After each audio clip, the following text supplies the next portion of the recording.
और चलिए सीधे आपको ले चलते हैं प्रधानमंत्री नरेंद्र मोदी की मन की बात कार्यक्रम में, जहां पर प्रधानमंत्री संबोधित कर रहे हैं देश को। कितने ही राज्यों में हमारे किसान भाई बहन टिड्डी दल के हमले से परेशान है और कुछ नहीं तो देश के कई हिस्सों में छोटे छोटे भूकंप रुकने का ही नाम नहीं ले रहे हैं। और इन सबके बीच हमारे कुछ पड़ोसियों द्वारा जो हो रहा है, देश उन चुनौतियों से भी निपट रहा है। वाकई एक साथ इतनी आपदाएं, इस स्तर की आपदाएं बहुत कम ही देखने सुनने को मिलती है। हालात तो ये हो गई हैं कि कोई छोटी छोटी घटना भी हो रही है तो लोग उन्हें भी इन चुनौतियों के साथ जोड़ करके देख रहे हैं। साथियों, मुश्किलें आती है, संकट आते हैं, लेकिन सवाल यही है कि क्या इन आपदाओं की वजह से हमें साल 2020 को खराब मान लेना चाहिए? क्या पहले के 6 महीने जैसे बीते उसकी वजह से ये मान लेना कि पूरी साल ही ऐसा है? क्या ये सोचना सही है? जी नहीं, मेरे प्यारे देशवासियों, बिल्कुल नहीं। एक साल में एक चुनौती आए या 50 चुनौती आए, नंबर कम ज्यादा होने से वो साल खराब नहीं हो जाता। भारत का इतिहास ही आपदाओं और चुनौतियों पर जीत हासिल कर और ज्यादा निखर कर निकलने का रहा है। सैकड़ों वर्षों तक अलग अलग आक्रांताओं ने भारत पर हमला किया, उसे संकटों में डाला। लोगों को लगता था कि भारत की संरचना ही नष्ट हो जाएगी, भारत की संस्कृति ही समाप्त हो जाएगी। लेकिन इन संकटों से भारत और भी भव्य होकर सामने आया। साथियों, हमारे यहाँ कहा जाता है, सृजन शाश्वत है, सृजन निरंतर है। मुझे गीत की कुछ पंक्तियां याद आ रही हैं। यह कल कल छल छल बहती, क्या कहती गंगा धारा। यह कल कल छल छल बहती, क्या कहती गंगा धारा। युग युग से बहता आता, यह पुण्य प्रवाह हमारा। उसी गीत में आगे आता है, क्या उसको रोक सकेंगे? मिटने वाले मिट जाएं। कंकड़ पत्थर की हस्ती, कंकड़ पत्थर की हस्ती, क्या बाधा बनकर आए? भारत में भी जहां एक तरफ बड़े बड़े संकट आते गए, वहीं सभी बाधाओं को दूर करते हुए अनेकों अनेक सृजन भी हुए। नए साहित्य रचे गए, नए अनुसंधान हुए, नए सिद्धांत गढ़े गए। यानी संकट के दौरान भी हर क्षेत्र में सृजन की प्रक्रिया जारी रही और हमारी संस्कृति पुष्पित पल्लवित होती रही। देश आगे बढ़ता ही रहा। भारत ने हमेशा संकटों को सफलता की सीढ़ियों में परिवर्तित किया है। इसी भावना के साथ हमें आज भी इन सारे संकटों के बीच आगे बढ़ते ही रहना है। आप भी इसी विचार से आगे बढ़ेंगे, 130 करोड़ देशवासी आगे बढ़ेंगे, तो यही साल देश के लिए नए कीर्तिमान बनाने वाला साल साबित होगा। इसी साल में देश नए लक्ष्य प्राप्त करेगा, नई उड़ान भरेगा, नई ऊंचाइयों को छुएगा। मुझे पूरा विश्वास 130 करोड़ देशवासियों की शक्ति पर है, आप सब पर है, इस देश की महान परंपरा पर है। मेरे प्यारे देशवासियों, संकट चाहे जितना भी बड़ा हो, भारत के संस्कार निस्वार्थ भाव से सेवा की प्रेरणा देते हैं। भारत ने जिस तरह मुश्किल समय में दुनिया की मदद की, उसने आज शांति और विकास में भारत की भूमिका को और मजबूत किया है। दुनिया ने इस दौरान भारत की विश्व बंधुत्व की भावना को भी महसूस किया है और इसके साथ ही दुनिया ने अपनी संप्रभुता और सीमाओं की रक्षा करने के लिए भारत की ताकत और भारत के कमिटमेंट को भी देखा है। लद्दाख में भारत की भूमि पर आंख उठाकर देखने वालों को करारा जवाब मिला है। भारत मित्रता निभाना जानता है तो आंख में आंख डालकर देखना और उचित जवाब देना भी जानता है। हमारे वीर सैनिकों ने दिखा दिया है कि वो कभी भी मां भारती के गौरव पर आंच नहीं आने देंगे। साथियों, लद्दाख में हमारे जो वीर जवान शहीद हुए हैं, उनके शौर्य को पूरा देश नमन कर रहा है, श्रद्धांजलि दे रहा है। पूरा देश उनका कृतज्ञ है, उनके सामने नतमस्तक है। इन साथियों के परिवारों की तरह ही हर भारतीय इन्हें खोने का दर्द भी अनुभव कर रहा है। अपने वीर सपूतों के बलिदान पर उनके परिजनों में गर्व की जो भावना है, देश के लिए जो जज्बा है, यही तो देश की ताकत है। आपने देखा होगा, जिनके बेटे शहीद हुए, वो माता पिता अपने दूसरे बेटों को भी, घर के दूसरे बच्चों को भी सेना में भेजने की बात कर रहे हैं।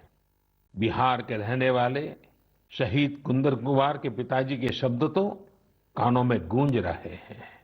वो कह रहे थे, अपने पोतों को भी देश की रक्षा के लिए सेना में भेजूंगा। यही हौसला हर शहीद के परिवार का है। वास्तव में इन परिजनों का त्याग पूजनीय है। भारत माता की रक्षा के जिस संकल्प से हमारे जवानों ने बलिदान दिया है, उसी संकल्प को हमें भी जीवन का ध्येय बनाना है, हर देशवासी को बनाना है।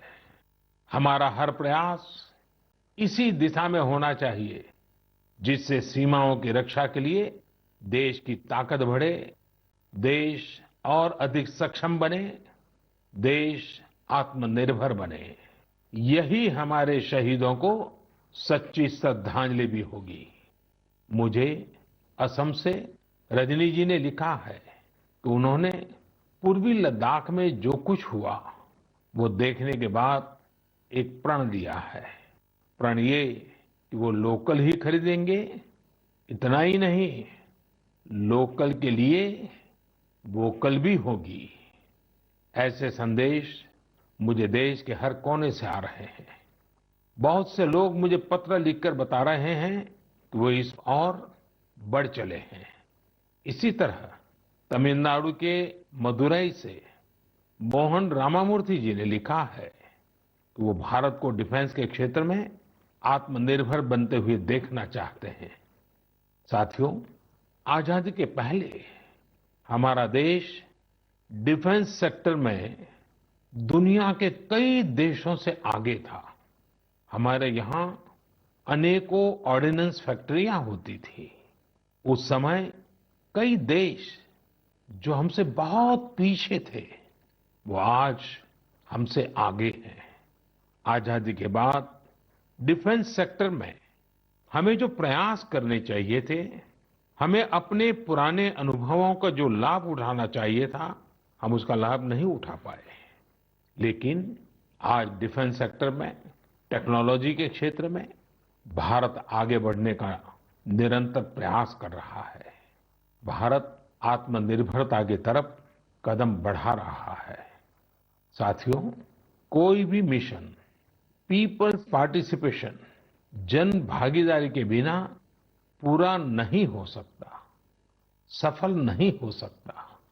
इसलिए आत्मनिर्भर भारत की दिशा में एक नागरिक के तौर पर हम सबका संकल्प, समर्पण और सहयोग बहुत जरूरी है, अनिवार्य है। आप लोकल खरीदेंगे, लोकल के लिए वोकल होंगे, तो समझिए आप देश को मजबूत करने में अपनी भूमिका निभा रहे हैं। ये भी एक तरह से देश की सेवा ही है। आप किसी भी प्रोफेशन में हो, हर एक जगह देश सेवा का बहुत स्कोप होता ही है। देश की आवश्यकता को समझते हुए जो भी कार्य करते हैं, वो देश की सेवा ही होती है। आपकी यही सेवा देश को कहीं न कहीं मजबूत भी करती है। और हमें ये भी याद रखना है, हमारा देश जितना मजबूत होगा, दुनिया में शांति की संभावनाएं भी उतनी ही मजबूत होगी। हमारे यहाँ कहा जाता है, विद्या विवादाय धनम मदाय, विद्या विवादाय धनम मदाय, शक्ति ही परेशान परिपीडनाय, खलस्य साधो विपरीतम एतत्, ज्ञानाय दानाय च रक्षणाय।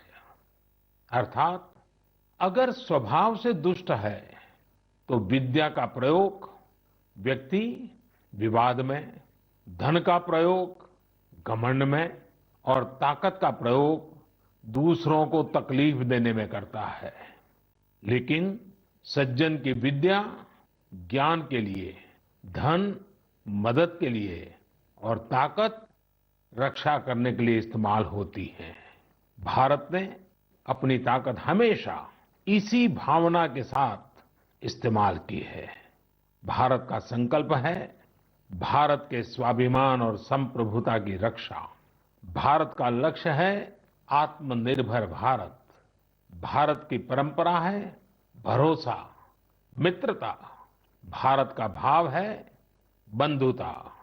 हम इन्हीं आदर्शों के साथ आगे बढ़ते रहेंगे। मेरे प्यारे देशवासियों, कोरोना के संकट काल में देश लॉकडाउन से बाहर निकल आया है। अब हम अनलॉक के दौर में हैं। अनलॉक के इस समय में दो बातों पर बहुत फोकस करना है, कोरोना को हराना और अर्थव्यवस्था को मजबूत बनाना, उसे ताकत देना। साथियों, लॉकडाउन से ज्यादा सतर्कता हमें अनलॉक के दौरान बरतनी है। आपकी सतर्कता ही आपको कोरोना से बचाएगी। इस बात को हमेशा याद रखिए कि अगर आप मास्क नहीं पहनते हैं, 2 गज की दूरी का पालन नहीं करते हैं या फिर दूसरी जरूरी सावधानियां नहीं बरतते हैं, तो आप अपने साथ साथ दूसरों को भी जोखिम में डाल रहे हैं। खास तौर पर घर के बच्चों और बुजुर्गों को। इसीलिए सभी देशवासियों से मेरा निवेदन है, और ये निवेदन मैं बार बार करता हूं, और मेरा निवेदन है कि आप लापरवाही मत बरतिए। अपना भी ख्याल रखिए और दूसरों का भी। साथियों, अनलॉक के दौर में बहुत सी ऐसी चीजें भी अनलॉक हो रही हैं जिनमें भारत दशकों से बंधा हुआ था। वर्षों से हमारा माइनिंग सेक्टर लॉकडाउन में था। कॉमर्शियल ऑक्शन को मंजूरी देने के एक निर्णय ने स्थिति को पूरी तरह से बदल दिया है। कुछ ही दिन पहले स्पेस सेक्टर में ऐतिहासिक सुधार किए गए। उन सुधारों के जरिए वर्षों से लॉकडाउन में जकड़े इस सेक्टर को आजादी मिली। इससे आत्मनिर्भर भारत के अभियान को न केवल गति मिलेगी, बल्कि देश टेक्नोलॉजी में भी एडवांस बनेगा। अपने कृषि क्षेत्र को देखें तो इस सेक्टर में भी बहुत सारी चीजें दशकों से लॉकडाउन में फंसी थी। इस सेक्टर को भी अब अनलॉक कर दिया गया है। इससे जहां एक तरफ किसानों को अपनी फसल कहीं पर भी किसी को भी बेचने की आजादी मिली है, वहीं दूसरी तरफ उन्हें अधिक ऋण मिलना भी सुनिश्चित हुआ है। ऐसे अनेक क्षेत्र हैं जहां हमारा देश इन सब संकटों के बीच ऐतिहासिक निर्णय लेकर विकास के नए रास्ते खोल रहा है। मेरे प्यारे देशवासियों, हर महीने हम ऐसी खबरें पढ़ते और देखते हैं जो हमें भावुक कर देती हैं। यह हमें इस बात का स्मरण कराती है कि कैसे हर भारतीय एक दूसरे की मदद के लिए तत्पर है। वह जो कुछ भी कर सकता है उसे करने में जुटा है। अरुणाचल प्रदेश की एक ऐसी ही प्रेरक कहानी मुझे मीडिया में पढ़ने को मिली। यहाँ सियांग जिले के मिरेम गांव ने वो अनोखा कार्य कर दिखाया जो समूचे भारत के लिए एक मिसाल बन गया है। इस गांव के कई लोग बाहर रहकर नौकरी करते हैं। गांव वालों ने देखा कि कोरोना महामारी के समय ये सभी अपने गांव की ओर लौट रहे हैं। ऐसे में गांव वालों ने पहले से ही गांव के बाहर क्वारंटीन का इंतजाम करने का फैसला किया। उन्होंने आपस में मिलकर गांव से कुछ ही दूरी पर 14 अस्थायी झोपड़ियां बना दी और ये तय किया कि जब गांव वाले लौटकर आएंगे तो उन्हें इन्हीं झोपड़ियों में कुछ दिन क्वारंटीन में रखा जाएगा। उन झोपड़ियों में शौचालय, बिजली, पानी समेत दैनिक जरूरत की हर तरह की सुविधा उपलब्ध कराई गई। जाहिर है, मिरेम गांव के लोगों के इस सामूहिक प्रयास और जागरूकता ने सबका ध्यान अपनी ओर आकर्षित कर लिया। साथियों, हमारे यहाँ कहा जाता है, स्वभावम न जहाति एव साधुः आपद्गतो भी सन कर्पूरः पावक स्पृष्टः सौरभम लभते तराम। अर्थात जैसे कपूर आग में तपने पर भी अपनी सुगंध नहीं छोड़ता, वैसे ही अच्छे लोग आपदा में भी अपने गुण, अपना स्वभाव नहीं छोड़ते। आज हमारे देश की जो श्रम शक्ति है, जो श्रमिक साथी हैं, वो भी इसका जीता जागता उदाहरण है। आप देखिए, इन दिनों हमारे प्रवासी श्रमिकों की ऐसी कितनी ही कहानियां आ रही हैं जो पूरे देश को प्रेरणा दे रही है। यूपी के बाराबंकी में गांव लौटकर आए मजदूरों ने कल्याणी नदी का प्राकृतिक स्वरूप लौटाने के लिए काम शुरू कर दिया। नदी का उद्धार होता देख आसपास के किसान, आसपास के लोग भी उत्साहित हैं। गांव में आने के बाद क्वारंटीन सेंटर में रहते हुए, आइसोलेशन सेंटर में रहते हुए हमारे श्रमिक साथियों ने जिस तरह अपने कौशल्य का इस्तेमाल करते हुए अपने आसपास की स्थितियों को बदला है, वो अद्भुत है। लेकिन साथियों, ऐसे कितने ही किस्से, कहानियां देश के लाखों गांवों के हैं जो हम तक नहीं पहुंच पाए हैं। जैसा हमारे देश का स्वभाव है, मुझे विश्वास है साथियों कि आपके गांव में भी, आपके आसपास भी ऐसी अनेक घटनाएं घटी होगी। अगर आपके ध्यान में ऐसी बात आई है तो आप ऐसी प्रेरक घटना को मुझे जरूर लिखिए। संकट के इस समय में ये सकारात्मक घटनाएं, ये कहानियां औरों को भी प्रेरणा देगी। मेरे प्यारे देशवासियों, कोरोना वायरस ने निश्चित रूप से हमारे जीवन जीने के तरीकों में बदलाव ला दिया है। मैं लंदन से प्रकाशित फाइनेंशियल टाइम्स में एक बहुत ही दिलचस्प लेख पढ़ रहा था।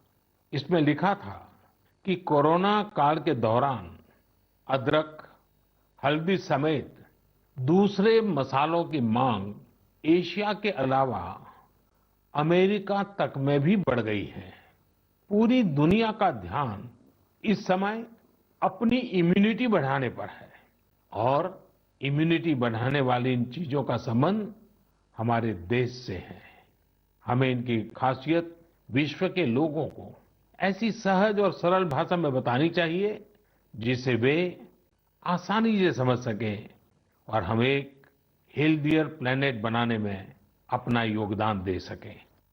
मेरे प्यारे देशवासियों, कोरोना जैसा संकट नहीं आया होता तो शायद जीवन क्या है, जीवन क्यों है, जीवन कैसा है, हमें शायद ये याद ही नहीं आता।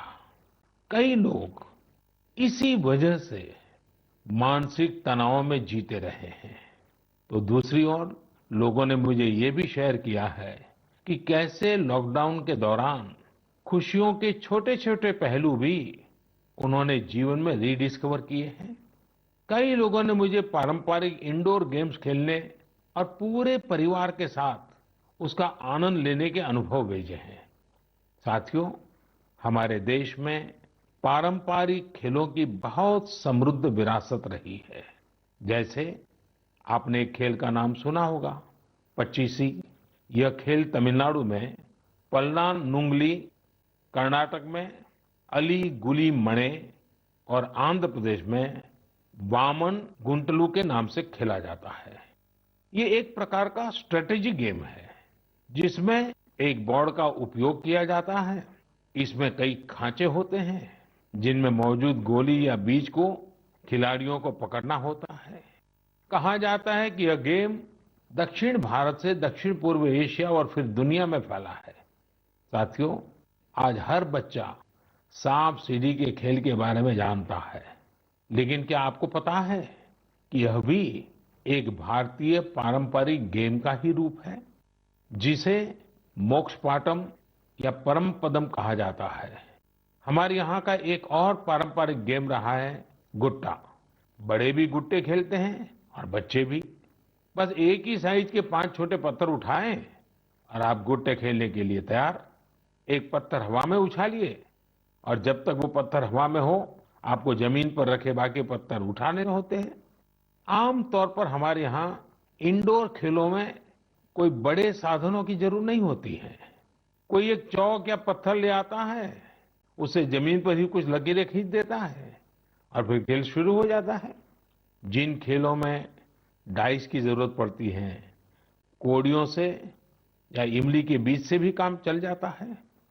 साथियों, मुझे मालूम है आज जब मैं ये बात कर रहा हूं, कितने ही लोग अपने बचपन में लौट गए होंगे, कितनों को ही अपने बचपन के दिन याद आ गए होंगे। मैं यही कहूंगा कि उन दिनों को आप भूले क्यों है, उन खेलों को आप भूले क्यों है।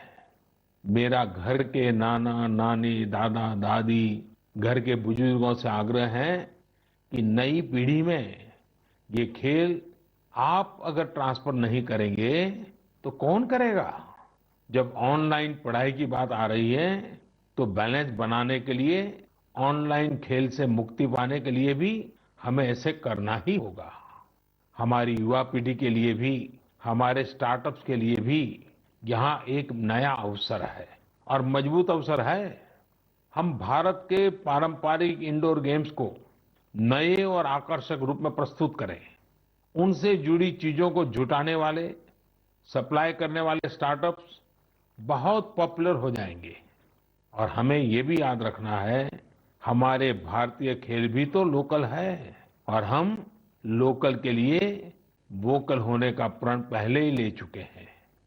और मेरे बाल सखा मित्रों, हर घर के बच्चों से, मेरे नन्हे साथियों से भी आज मैं एक विशेष आग्रह करता हूं। बच्चे, आप मेरा आग्रह मानेंगे ना? देखिए, मेरा आग्रह है कि मैं जो कहता हूं आप जरूर करिए। एक काम करिए, जब थोड़ा समय मिले तो माता पिता से पूछकर मोबाइल उठाइए और अपने दादा दादी, नाना नानी या घर में जो भी बुजुर्ग हैं उनका इंटरव्यू रिकॉर्ड कीजिए। अपने मोबाइल फोन में रिकॉर्ड करिए। जैसे आपने टीवी पर देखा होगा ना, कैसे पत्रकार इंटरव्यू करते हैं, बस वैसा ही इंटरव्यू आप कीजिए। और आप उनसे सवाल क्या करेंगे, मैं आपको सुझाव देता हूं। आप उनसे जरूर पूछिए कि वो बचपन में उनका रहन सहन कैसा था, वो कौन से खेल खेलते थे। कभी नाटक देखने जाते थे, सिनेमा देखने जाते थे, कभी छुट्टियों में मामा के घर जाते थे, कभी खेत खलिहान में जाते थे, त्योहार कैसे मनाते थे। बहुत सी बातें आप उनको पूछ सकते हैं। उनको भी 40-50 साल, 60 साल पुरानी अपनी जिंदगी में जाना बहुत आनंद देगा। और आपके लिए 40-50 साल पहले का हिंदुस्तान कैसा था, आप जहां रहते हैं वो इलाका कैसा था, वहां परिसर कैसा था, लोगों के तौर तरीके क्या थे, सब चीजें बहुत आसानी से आपको सीखने को मिलेगी, जानने को मिलेगी। और आप देखिए, आपको बहुत मजा आएगा। और परिवार के लिए एक बहुत ही अमूल्य खजाना, एक अच्छा वीडियो एल्बम भी बन जाएगा। साथियों, ये सत्य है कि आत्मकथा या जीवनी, ऑटोबायोग्राफी या बायोग्राफी, इतिहास की सच्चाई के निकट जाने के लिए बहुत ही उपयोगी माध्यम होती है। आप भी अपने बड़े बुजुर्गों से बातें करेंगे तो उनके समय की बातों को, उनके बचपन, उनके युवा काल की बातों को और आसानी से समझ पाएंगे। ये बेहतरीन मौका है कि बुजुर्ग भी अपने बचपन के बारे में, उस दौर के बारे में अपने घर के बच्चों को बताएं। साथियों, देश के एक बड़े हिस्से में अब मानसून पहुंच चुका है। इस बार बारिश को लेकर मौसम विज्ञानी भी बहुत उत्साहित हैं, बहुत उम्मीद जता रहा है। बारिश अच्छी होगी तो हमारे किसानों की फसलें अच्छी होगी, वातावरण भी हरा भरा होगा। बारिश के मौसम में प्रकृति भी जैसे खुद को रिजुवेनेट कर लेती है। मानव प्राकृतिक संसाधनों का जितना दोहन करता है, प्रकृति एक तरह से बारिश के समय उनकी भरपाई करती है, रिफिलिंग करती है। लेकिन ये रिफिलिंग तभी हो सकती है जब हम भी इसमें अपनी धरती माँ का साथ दें, अपना दायित्व निभाएं। हमारे द्वारा किया गया थोड़ा सा प्रयास प्रकृति को, पर्यावरण को बहुत मदद करता है। हमारे कई देशवासी तो इसमें बहुत बड़ा काम कर रहे हैं। कर्नाटक के मंडावली में एक 80-85 साल के बुजुर्ग हैं कामेगौड़ा जी। कामेगौड़ा जी एक साधारण किसान है, लेकिन उनका व्यक्तित्व बहुत असाधारण है। उन्होंने एक ऐसा काम किया है कि कोई भी आश्चर्य में पड़ जाएगा। 80-85 साल के कामेगौड़ा जी अपने जानवरों को चराते हैं, लेकिन साथ साथ उन्होंने अपने क्षेत्र में नए तालाब बनाने का भी बीड़ा उठाया हुआ है। वे अपने इलाके में पानी की समस्याओं को दूर करना चाहते हैं, इसलिए जल संरक्षण के काम में छोटे छोटे तालाब बनाने के काम में जुटे हैं। आप हैरान होंगे कि 80-85 वर्ष के कामेगौड़ा जी अब तक 16 तालाब खोद चुके हैं अपनी मेहनत से, अपने परिश्रम से। हो सकता है कि जो तालाब उन्होंने बनाए वो बहुत बड़े न हो, लेकिन उनका ये प्रयास बहुत बड़ा है। आज पूरे इलाके को इन तालाबों से एक नया जीवन मिला है। साथियों, गुजरात के वडोदरा का भी एक उदाहरण बहुत प्रेरक है। यहाँ जिला प्रशासन और स्थानीय लोगों ने मिलकर एक दिलचस्प मुहिम चलाई। इस मुहिम की वजह से आज वडोदरा में 1000 स्कूलों में रेन वाटर हार्वेस्टिंग होने लगी है। एक अनुमान है कि इस वजह से हर साल औसतन करीब 10 करोड़ लीटर पानी बेकार बह जाने से बचाया जा रहा है। साथियों, इस बरसात में प्रकृति की रक्षा के लिए, पर्यावरण की रक्षा के लिए हमें भी कुछ इसी तरह सोचने की, कुछ करने की पहल करनी चाहिए। जैसे कई स्थानों पर गणेश चतुर्थी को लेकर तैयारियां शुरू होने जा रही होगी। क्या इस बार हम प्रयास कर सकते हैं कि इको फ्रेंडली गणेश जी की प्रतिमाएं बनाएंगे और उन्हीं का पूजन करेंगे? क्या हम ऐसी प्रतिमाओं के पूजन से बच सकते हैं जो नदी तालाबों में विसर्जित किए जाने के बाद जल के लिए, जल में रहने वाले जीव जंतुओं के लिए संकट बन जाती है? मुझे विश्वास है आप ऐसा जरूर करेंगे। और इन सब बातों के बीच हमें ये भी ध्यान रखना है कि मानसून के सीजन में कई बीमारियां भी आती हैं। कोरोना काल में हमें इनसे भी बचकर रहना है। आयुर्वेदिक औषधियां, काढ़ा, गर्म पानी, इन सब का इस्तेमाल करते रहिए, स्वस्थ रहिए। मेरे प्यारे देशवासियों, आज 28 जून को भारत अपने एक भूतपूर्व प्रधानमंत्री को श्रद्धांजलि दे रहा है, जिन्होंने एक नाजुक दौर में देश का नेतृत्व किया। हमारे ये पूर्व प्रधानमंत्री श्री पीवी नरसिम्हा राव जी की आज जन्म शताब्दी वर्ष की शुरुआत का दिन है। जब हम पीवी नरसिम्हा राव जी के बारे में बात करते हैं तो स्वाभाविक रूप से राजनेता के रूप में उनकी छवि हमारे सामने उभरती है, लेकिन ये भी सच्चाई है कि वो अनेक भाषाओं को जानते थे, भारतीय एवं विदेशी भाषाएं बोल लेते थे। वे एक और भारतीय मूल्यों में रचे बसे थे, तो दूसरी ओर उन्हें पाश्चात्य साहित्य और विज्ञान का भी ज्ञान था। वे भारत के सबसे अनुभवी नेताओं में से एक थे, लेकिन उनके जीवन का एक और पहलू भी है और वो उल्लेखनीय है, हमें जानना भी चाहिए। साथियों, नरसिम्हा राव जी अपनी किशोरावस्था में ही स्वतंत्रता आंदोलन में शामिल हो गए थे। जब हैदराबाद के निजाम ने वंदे मातरम गाने की अनुमति देने से इनकार कर दिया था, तब उनके खिलाफ आंदोलन में उन्होंने भी सक्रिय रूप से हिस्सा लिया था। उस समय उनकी उम्र सिर्फ 17 साल थी। छोटी उम्र से ही श्रीमान नरसिम्हा राव अन्याय के खिलाफ आवाज उठाने में आगे थे। अपनी आवाज बुलंद करने में कोई कोर कसर बाकी नहीं छोड़ते थे। नरसिम्हा राव जी के इतिहास को भी बहुत अच्छी तरह समझते थे। बहुत ही साधारण पृष्ठभूमि से उठकर उनका आगे बढ़ना, शिक्षा पर उनका जोर, सीखने की उनकी प्रवृत्ति और इन सब के साथ उनकी नेतृत्व क्षमता, सब कुछ स्मरणीय है। मेरा आग्रह है कि नरसिम्हा राव जी के जन्म शताब्दी वर्ष में हम सभी लोग उनके जीवन और विचारों के बारे में ज्यादा से ज्यादा जानने का प्रयास करें। मैं एक बार फिर उन्हें अपनी श्रद्धांजलि अर्पित करता हूं। मेरे प्यारे देशवासियों, इस बार मन की बात में कई विषयों पर बात हुई। अगली बार जब हम मिलेंगे तो कुछ और नए विषयों पर बात होगी। आप अपने संदेश, अपने इनोवेटिव आइडियाज मुझे जरूर भेजते रहिए। हम सब मिलकर आगे बढ़ेंगे और आने वाले दिन और भी सकारात्मक होंगे। जैसा कि मैंने आज शुरू में कहा, हम इसी साल यानी 2020 में ही बेहतर करेंगे, आगे बढ़ेंगे और देश भी नई ऊंचाइयों को छुएगा। मुझे भरोसा है कि 2020 भारत को इस दशक में एक नई दिशा देने वाला वर्ष साबित होगा।